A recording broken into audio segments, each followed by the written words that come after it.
नमस्कार, मैं हूं राहुल राजपूत और आप देख रहे हैं हमारा खास कार्यक्रम डकैत। चंबल के पानी की तासीर है जुल्म, जाति और अन्याय के खिलाफ बगावत और बदले की। एक ऐसी प्रथा जिसमें दुश्मनी का फैसला बंदूकों से होता है। बस बदल जाते हैं तो सिर्फ किरदार और नहीं बदलता तो चंबल का पानी और बदला लेने का तरीका। किस्सों में चंबल की दिवाली कई बार गोलियों की आवाजों से गूंजती है तो होली खून के रंगों से लाल होती है। चंबल की इस कहानी के नायक आमतौर पर पुरुष ही रहे हैं, लेकिन चंबल में एक बार ऐसा भी हुआ है कि चंबल एक औरत के इंतकाम से थर्रा उठी। पुतली बाई एक ऐसी महिला डकैत जिसने चंबल में महिला डकैतों की शुरुआत की तो दूसरा नाम इतना बड़ा हुआ कि उसने चंबल के बेड़ों से निकलकर देश में नहीं बल्कि विदेशों तक में दहशत की आंधी चला दी थी। बदले की आग में डूबी इस महिला डकैत ने एक ऐसे नरसंहार को अंजाम दिया जिसने चंबल के सारे किस्सों को ही फीका कर दिया और चंबल को मिल गई एक नई बैंडिट क्वीन।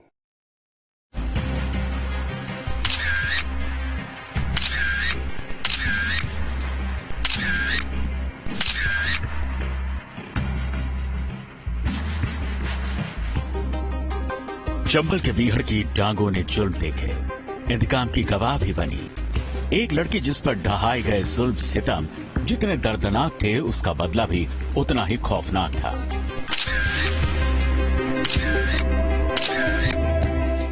जब कानून ने नाइंसाफी पर इंसाफ नहीं दिलाया और रसूखदार समाज के लोगों ने अत्याचार की हदें पार कर दी, गांव में नंगा कर जुलूस निकाला, दरिंदगी की तमाम सीमाएं पार कर कई दिनों तक सामूहिक बलात्कार का शिकार बनाया, तो कमजोर सी लड़की बदला लेने के लिए चंबल की पनाह में पहुंची और बदल गई ऐसी डकैत में जिसने यूपी से लेकर दिल्ली की सरकारों तक को हिला दिया। चंबल नदी के दोनों ओर का इलाका चंबल कहलाता है। ये इलाका 3 सबसे बड़े प्रदेशों को अपने आप में समेटे हुए है। इस हिस्से में सैकड़ों गांव आते हैं, हर गांव के हिस्से एक नया किस्सा।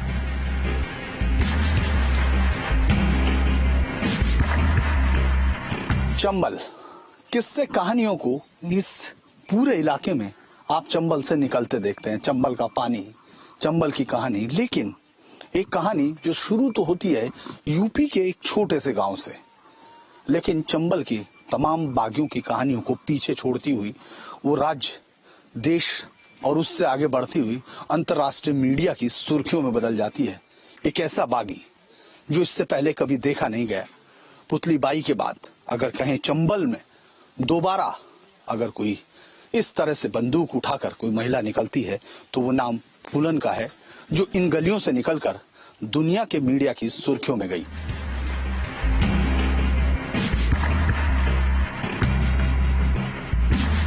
नाम फूलन देवी, पता बीहड़ चंबल, जुर्म हत्या, जिला जालौन, इसी की कानपुर झांसी रोड पर बसा गांव शेखपुर गुड़वा। गांव में 10 अगस्त 1963 में एक लड़की का जन्म हुआ जिसे घर वालों ने फूलन देवी का नाम दिया। शेखपुर गुड़ा ये गांव, इसकी गलियां आपको आज भी दिख रही होंगी। ये उस समय से कोई बहुत ज्यादा अलग नहीं है जब फूलन का यहाँ जन्म हुआ। फूलन इन्हीं गलियों में खेलते हुए बड़ी हुई। ये गलियां आज भी आपको लगभग कुछ वैसी ही दिखाई देंगी जैसे कि फूलन के जन्म के समय थी। यहाँ आपको आज भी उसी तरह ऊंची नीची सड़कें, टूटे हुए कच्चे मकान और पक्के मकानों की एक दीवार दिखाई देगी। ये वो हिस्सा है जहाँ से फूलन ने अपने जीवन की शुरुआत की थी। देवी दीन के 6 बच्चों में फूलन दूसरे नंबर पर थी। टूटी सड़कें, कच्चा घर, देश की आजादी के बाद से ही गांव की गलियां कमोबेश ऐसे ही थी और आज भी आपको ऐसी ही दिखाई दे रही हैं। गांव की छोटी सी गली में बना ये कच्चा मकान जहां फूलन का बचपन बीता। गांव की एक लड़की जिसे केवल अपने परिवार से मतलब था। घर में बाहर से पानी लाना और पूरे परिवार के लिए खाना पकाना, फिर चैन की नींद सोना, बस यही उसका जीवन था। ये वो घर है जो पहले एक जगह के तौर पर था जब कभी फूलन का जन्म हुआ था। आज भी हालात बहुत नहीं बदले। भले ही फूलन ने संसद तक पहुंची हो, लेकिन घर के हालात आपको सब बयां कर सकते हैं कि किस तरह के हालात फूलन के जाने के बाद हैं। घर आज भी उसी तरह कच्चा है। घर के आपको हालात दिखाई दे रहे होंगे। यहाँ खाने पीने की उसी तरह से जिस समय पहले कभी रही होगी, हालात उसी तरह के हैं। यहाँ हमारे साथ खुद फूलन की बहन है। आपका क्या नाम है? रामकली। रामकली, कैसे हालात हैं बहन के जाने के? हमारी हालत बहुत खराब है कि हमारे बच्चे लोग को तो 2 बार एक्सीडेंट हो गया। किसी ने न सरकार ने सुनाई करी, न किसी ने दिया, और हमारे सर की कमजोरी आ गई तो नरेगा में डाल डलिया खाते हैं। बच्चे पालते, बहू अभी जाते मिर्चा चिटोरन, तो ऐसी 100 रुपए मिल जाते हैं। हम अभी हालत खराब है भाई साहब। मैं क्या कहूँ सरकार से, मेरी ओर देख, मेरा बेटा विकलांग हो गया। गांवों में जातिवाद जिंदगी का एक हिस्सा ही होता है। फूलन मल्लाह जाति की थी और अपनी जाति के चलते कई बार ऊंची जातियों के लड़कों के कड़वे तानों का शिकार बनती। दूसरे लोग तो शायद इसके आदी हो गए थे, लेकिन फूलन देवी दब्बूपन और शांत नहीं थी। ये वजह से कि सही और गलत की लड़ाई के लिए किसी से भी भिड़ जाती। किसी के सामने झुकना मंजूर नहीं था।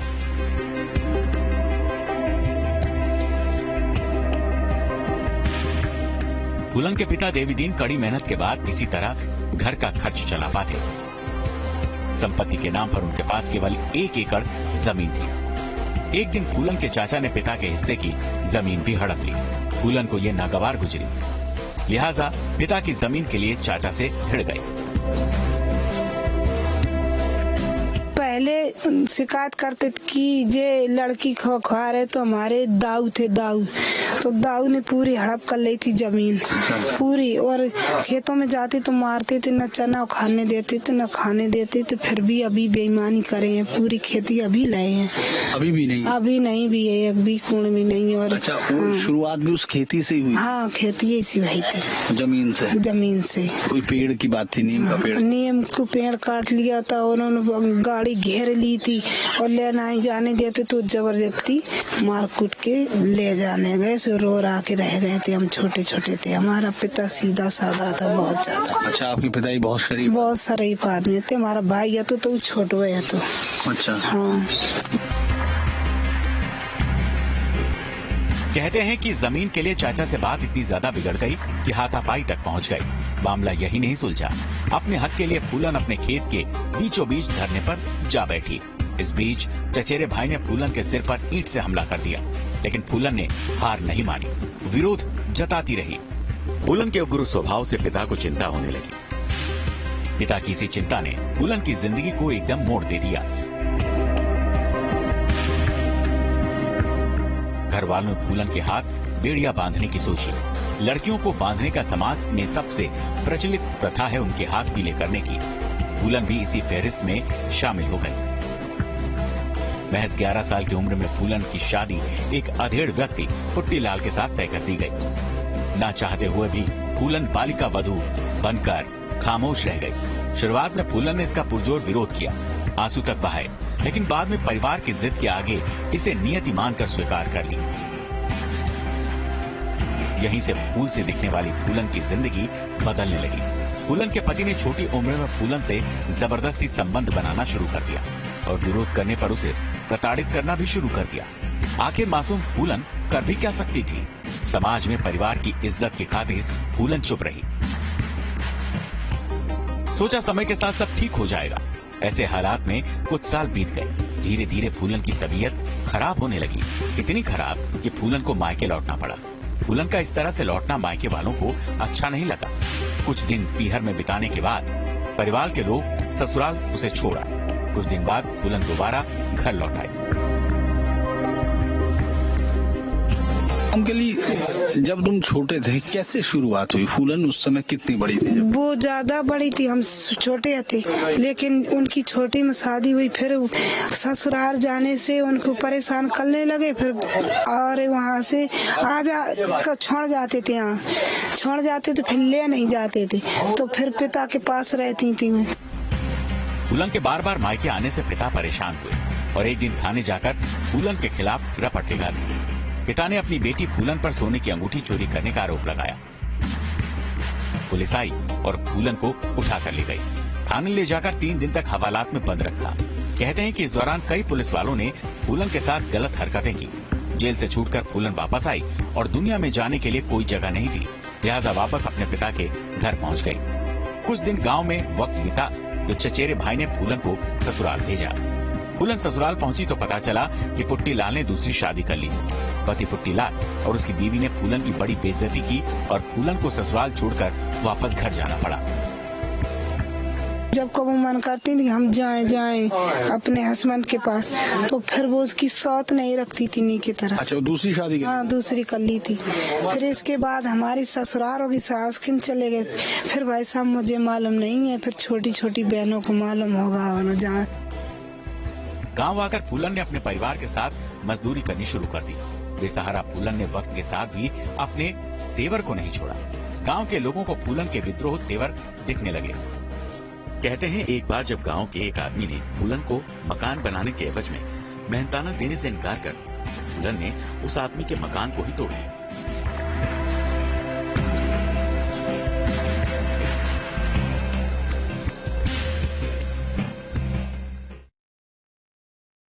फूलन देवी की ससुराल छूट गई, लेकिन बदकिस्मती ने फूलन का साथ नहीं छोड़ा। गांव में रोज उसके साथ किसी न किसी का झगड़ा हो जाता था और फूलन की दोस्ती अब कुछ ऐसे लोगों से भी हो गई जो चंबल के बेड़ों के बाशिंदे थे। धीरे धीरे फूलन को चंबल अपनी ओर खींचने लगा। फूलन ने हथियार चलाना सीख लिया, डकैती और लूट की वारदात को अंजाम भी दिया। लेकिन चंबल में भी बदकिस्मती फूलन के साथ साथ चलती रही। डकैतों के बीच दुश्मनी की जद में फूलन आ गई। गैंग की दुश्मनी में फूलन का अपहरण कर लिया गया। दुश्मन गैंग में फूलन के साथ हैवानियत का नंगा नाच हुआ। कई दिनों तक दरिंदगी की सारी हदें पार की गई और यहीं से बदन पर मिले घाव और मन में बदले की आग ने फूलन को और खूंखार बना दिया।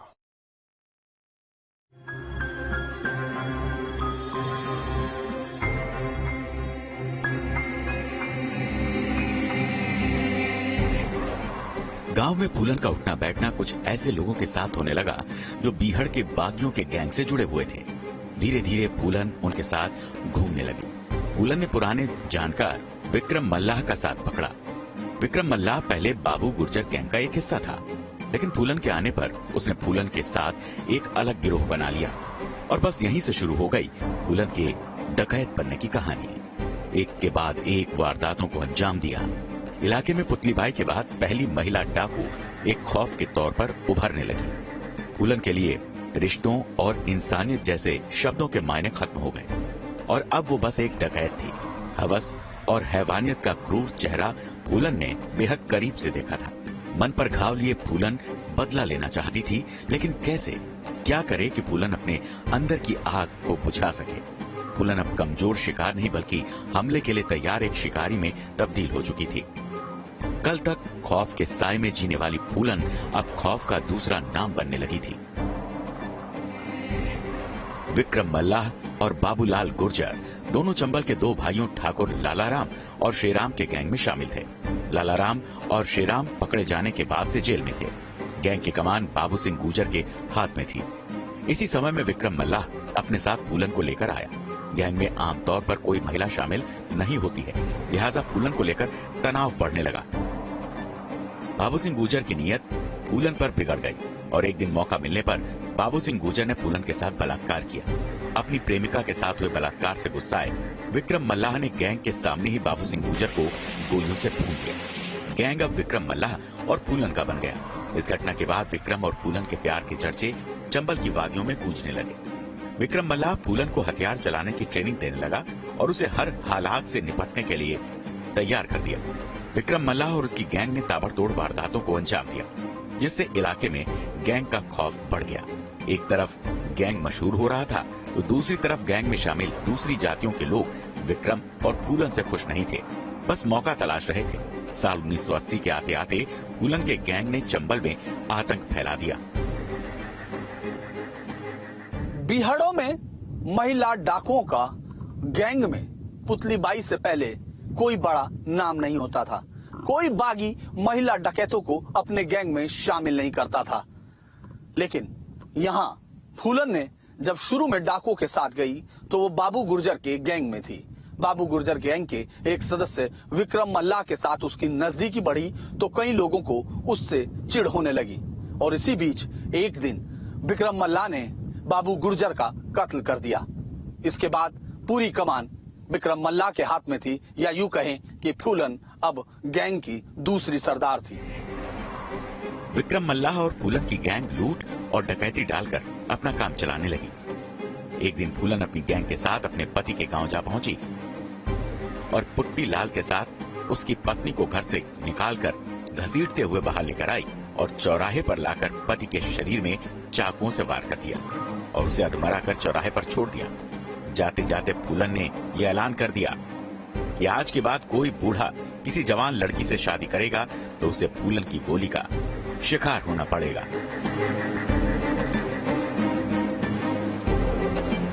इस बीच गैंग के सरदार लालाराम और श्रीराम जेल से बाहर आ गए।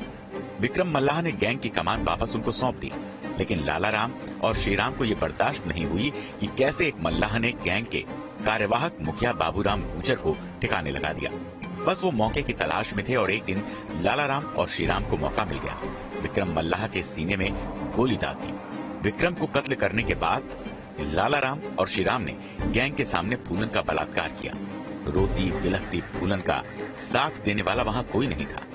लालाराम और श्रीराम का मन इससे नहीं भरा और फूलन को लेकर बहमई गांव चले गए, जहां फूलन को एक घर के कमरे में बंद करके रखा और कई दिन तक बलात्कार किया।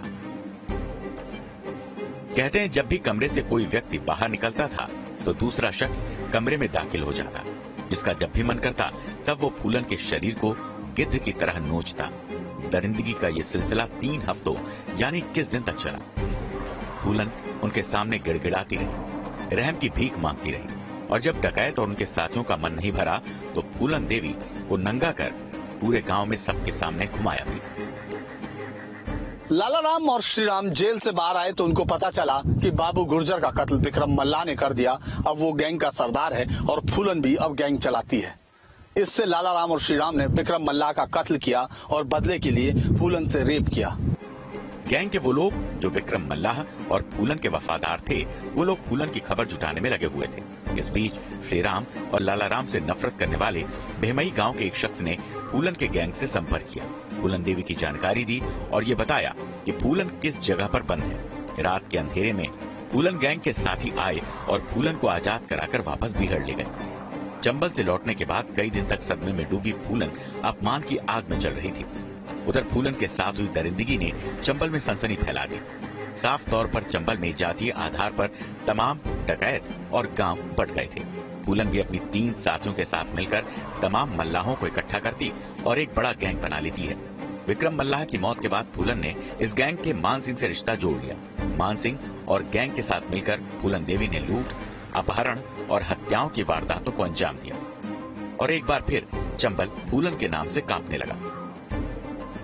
जब विवाद बन गया तो आपस में मारपीट हो गई। मारपीट होने पर घटना भी हो गई आपस में एक दूसरे को। उन्हें बाबू गुर्जर मार दिया, उन्हें विक्रम को मार दिया। गैंग हो गए दो हो गए।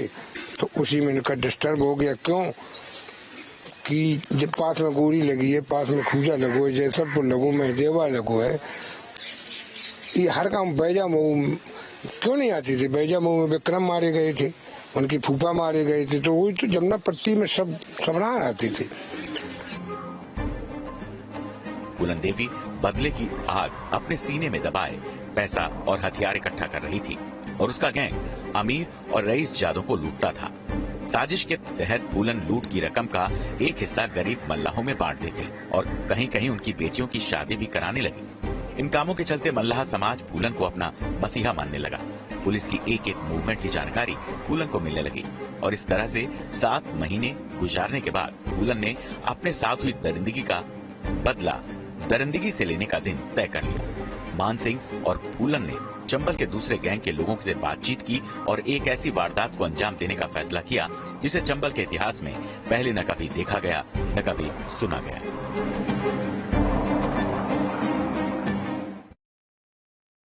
फूलन देवी ने अपमान की आग में जलकर बदले के लिए काफी तैयारी की। दिल में दबी नफरत ने उसे एक बेरहम महिला डकैत बना दिया। फूलन देवी और उसके गैंग ने हत्या, डकैती और पकड़ की एक के बाद एक वारदात को अंजाम देने से चंबल थर्रा गया। अपने साथ हुए अत्याचार और ज्यादती करने वाले जालिमों से बदला लेने के लिए फूलन एक दिन बहमई गांव आ धमकी। कहते हैं कि एक लाइन में खड़ा करके फूलन देवी ने 20 लोगों को गोलियों से भून दिया। उस दिन फूलन देवी के चेहरे पर सिर्फ नफरत दिखी थी और दिलो दिमाग में अपमान का इंतकाम। बहमई कांड ने यूपी से लेकर दिल्ली तक की सत्ता के गलियारों तक को हिलाकर रख दिया। रातों रात अखबारों की सुर्खियों में फूलन चंबल की बैंडिट क्वीन बन गई।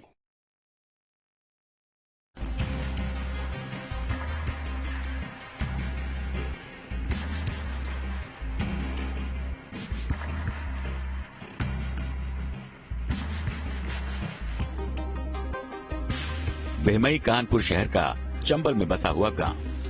चंबल में ठाकुरों के गांव के तौर पर जाना जाता है। आबादी भी अच्छी खासी थी। 14 मई 1981 की दोपहर, गर्मी भरी दोपहर में इस गांव पर फूलन देवी के बदले का कहर टूटा।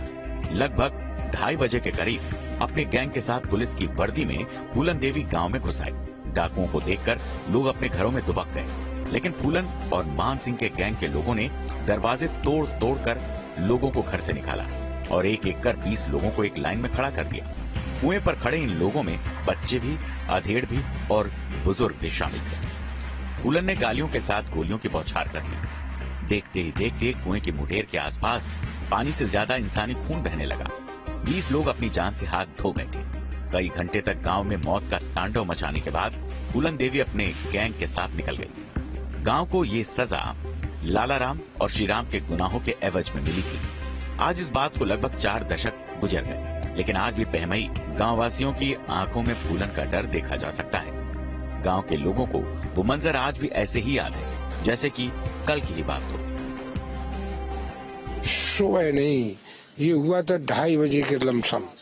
ये डिस्ट्रिक्ट जालौन वाले जंगल, उसमें पाल सरेनी जंगल से आए थे जमुना नदी पार करके और गांव में प्रवेश हो गए। गांव में जो जहां मिला और ये कहते रहे चलिए हम आपको समझाएंगे, बैठाएंगे। गैंग का विषय लेके चले कि उस गैंग को न बुलाओ, हम भी नहीं आएंगे। लेकिन सबको इकट्ठा करने के बावजूद बस दनादन की मारना शुरू कर दिया। 20 आदमी एकदम मार दिए। न कोई विषय बोले कि न कोई ये कहा कि हमारे साथ बलात्कार किया। अब कहें तो कि जो हुआ वो तो सिर्फ अपना बाद में ये निकाला गया, तो अपने बचाव के लिए निकाला गया। गांव में बना ये शहीद स्थल आज भी बहमई कांड की याद दिलाता है। वक्त बदल चुका है, हालात बदल चुके हैं, लेकिन दशकों पहले के मौत के तांडव का खौफ इस गांव के लोगों के दिलो दिमाग पर आज भी तारी है। अदालत में मामला आज भी फाइलों में दफन है। वक्त बहुत सारी चीजों का मरहम होता है, लोग ऐसा कहते हैं, लेकिन कई बार वक्त एक जगह रुक जाता है। जब आप वहां पहुंचते हैं तो बाहैसियत गवाह वो सारी कहानी सुनाता है। बहमई का ये शहीद स्मारक है। बहमई वही गांव है जहां 20 बेगुनाह लोगों को एक लाइन में खड़ा कर फूलन देवी ने अपनी गोलियों का निशाना बना दिया था। जुल्म की शिकार होने का बार बार दावा फूलन देवी ने आत्मसमर्पण के बाद किया, लेकिन उसका जो जुल्म था वो उसने बदले की कार्रवाई बताया। इन लोगों में से एक भी वो शख्स नहीं था जिसका सीधा रिश्ता फूलन के खिलाफ हुए किसी अत्याचार में रहा हो। ना ही इन लोगों का कोई भी भूमिका उसके खिलाफ हुए किसी भी काम में थी। लेकिन ये लोग शिकार हुए तो सिर्फ एक अंधे बदले का, और इनका गुनाह सिर्फ इतना था कि ये उस दस्यु सुंदरी की पहुंच में थे। बहमई कांड ने फूलन देवी को दुनिया के नक्शे पर एक दहशत के रूप में स्थापित किया। बहमई की चीखें चंबल की सरहदों को पार कर गई थी। देश दुनिया के अखबारों और मीडिया की सुर्खियां बना रातों रात चंबल, बहमई, बेगुनाहों का कत्ल और फूलन का नाम छा गया।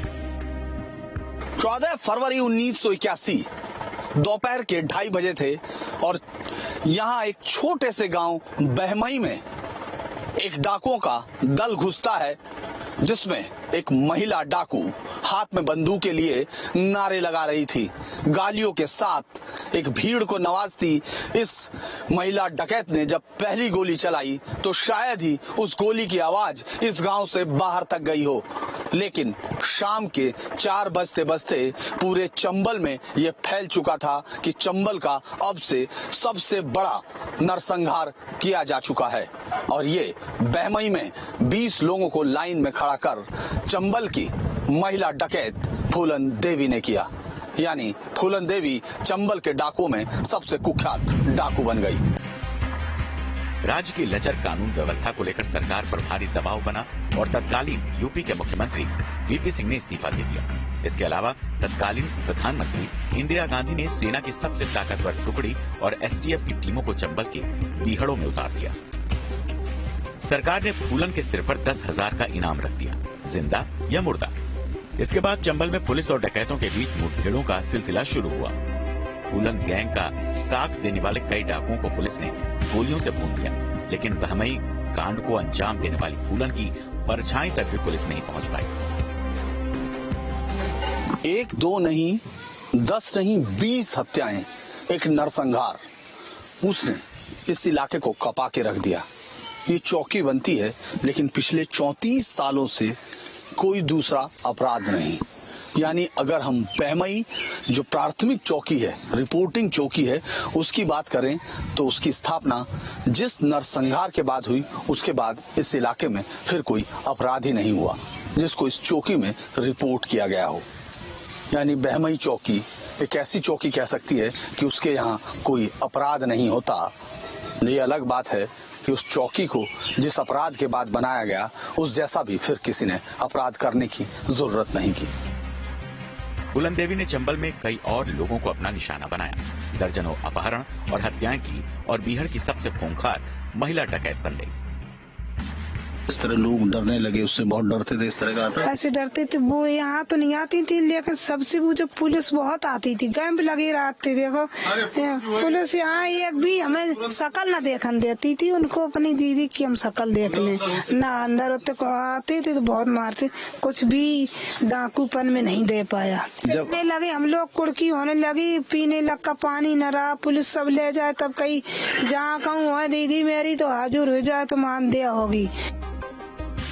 साल 1983 में इंदिरा गांधी समझ चुकी थी कि फूलन देवी को पकड़ना आसान नहीं है। इंदिरा गांधी ने फूलन देवी से बातचीत करने के लिए अफसरों को लगाया। इधर बीहड़ में घूमते घूमते फूलन भी बीमार रहने लगी। तबीयत लगातार बिगड़ती जा रही थी। पुलिस से बचते बचाते बीहड़ में रह पाना मुश्किल था। लिहाजा एक दिन फूलन देवी सरेंडर के लिए तैयार हो गई। लेकिन सरेंडर से पहले फूलन देवी ने सरकार के समक्ष अपनी 6 शर्तें रखी। फूलन देवी यूपी में सरेंडर नहीं करेगी, उसे यूपी पुलिस पर भरोसा नहीं। मध्य प्रदेश में सरेंडर होगा तब मुख्यमंत्री अर्जुन सिंह थे। पुलिस के सामने हथियार नहीं डालेंगी। मां दुर्गा और महात्मा गांधी की तस्वीर होनी चाहिए। सरेंडर के बाद किसी सदस्य को फांसी नहीं होनी चाहिए।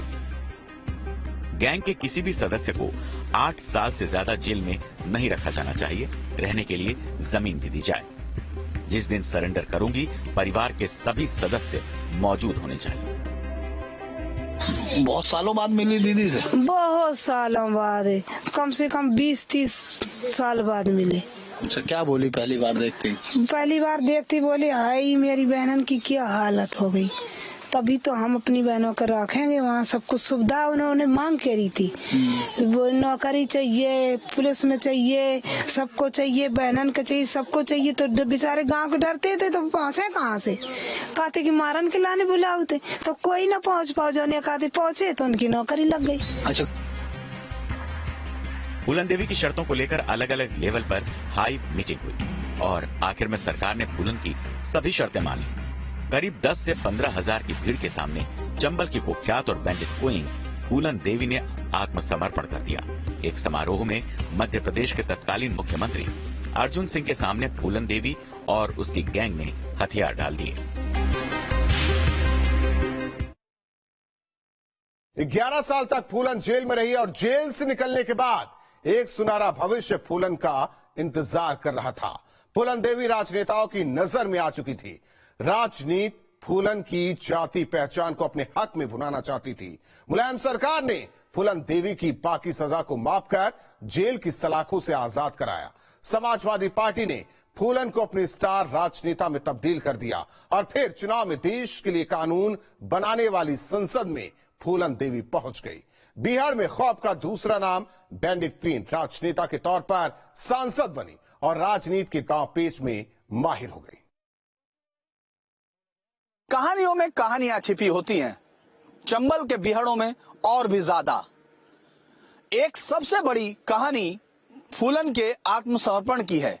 ये किसी को समझ नहीं आया कि आखिर मध्य प्रदेश पुलिस फूलन के समर्पण को इतनी उत्सुक क्यों थी।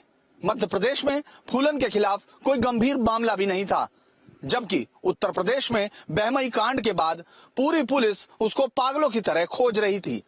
किसी भी तरह पुलिस चाहती थी या तो फूलन निशाना बने पुलिस की गोलियों का या फिर जेल की सलाखों के पीछे जाए।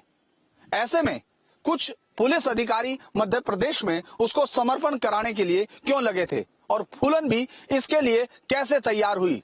बहमई कांड में ठाकुरों को मौत की नींद सुलाने वाली फूलन आखिर में एक ठाकुर मुख्यमंत्री के सामने बंदूक क्यों रखना चाहती थी।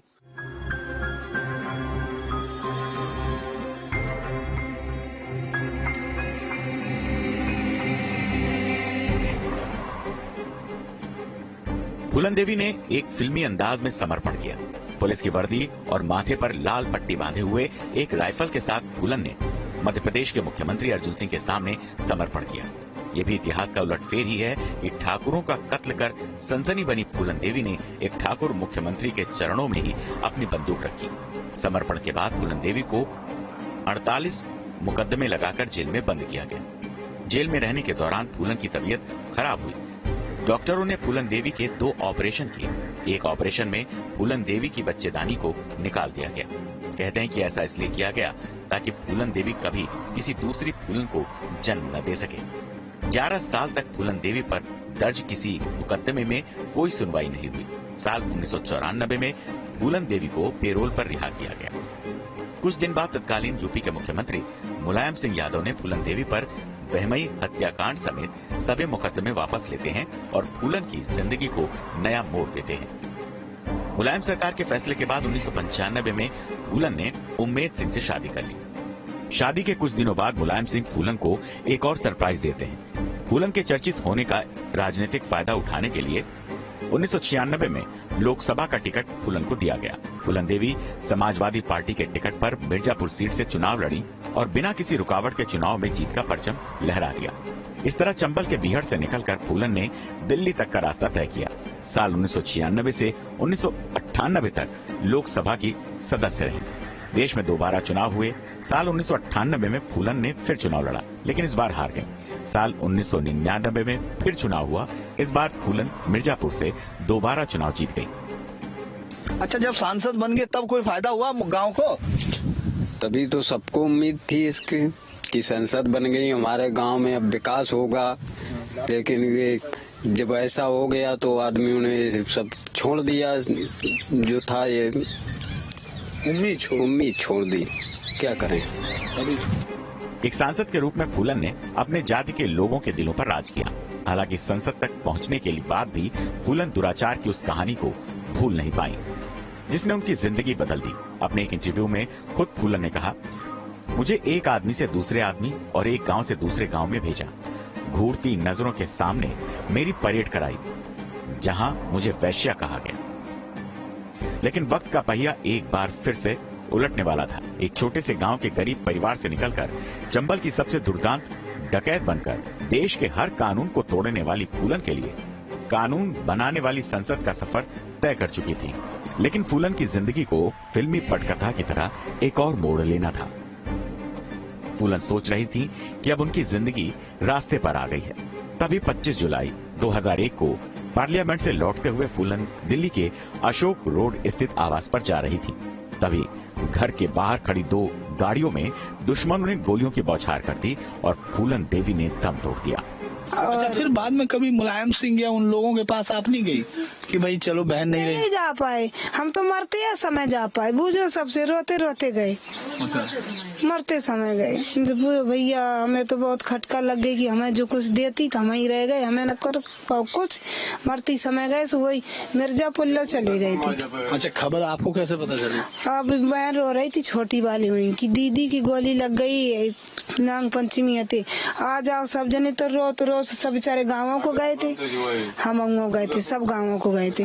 वही मिर्जापुर में पहुंच गए थे गंगा जी के घाट में, और हवाई जहाज से सब लोग ले गए थे। सब लोग ले गए? हाँ। अच्छा, दलाल हो गया संसार, दलाल सरकार बन गई, उसको सांसद बना लिया, उससे उसको लाभ हुआ, रख भी ली, कानून उन्हीं की थी, उन्हीं की सत्ता भी थी, और फिर उन्हीं ने मरवा भी दिया। पुलिस ने आके ना हड़काओ सब लोगन के, हम को बुलवाओ। तो मैंने बयान किया था, गलत किया जिसने किया ये।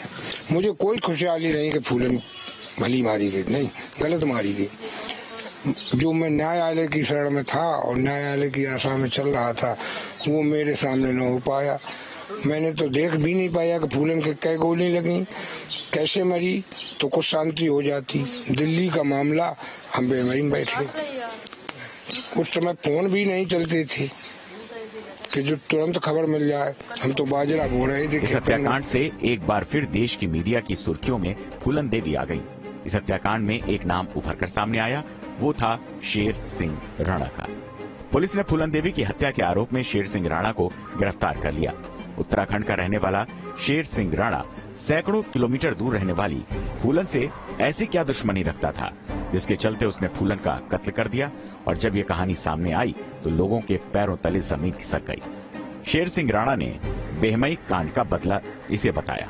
वो बेहमई जिसमें शेर सिंह राणा का कोई रिश्ता नहीं था, लेकिन शेर सिंह राणा जाति से राजपूत था और उसको राजपूतों की हत्या का बदला लेना था। इस तरह चंबल में बदले की कहानी में अब तक का ये सबसे बड़ा बदला था। फूलन अब इस दुनिया में नहीं है, लेकिन चंबल के किस्सों में फूलन हमेशा हमेशा के लिए आज भी जानी और पहचानी जाती है।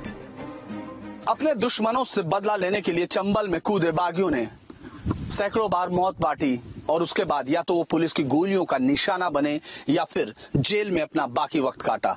ऐसी कहानियों से चंबल के गांव भरे पड़े हैं। लेकिन एक कहानी चंबल में ऐसी भी है, एक ऐसी महिला डकैत जो अपने जुल्म का बदला लेने के लिए डाकू बनती है, लेकिन डाकू बनने के बाद इतने जुल्म करती है कि उसके दहशत चंबल में और चंबल के बाहर तक फैल जाती है।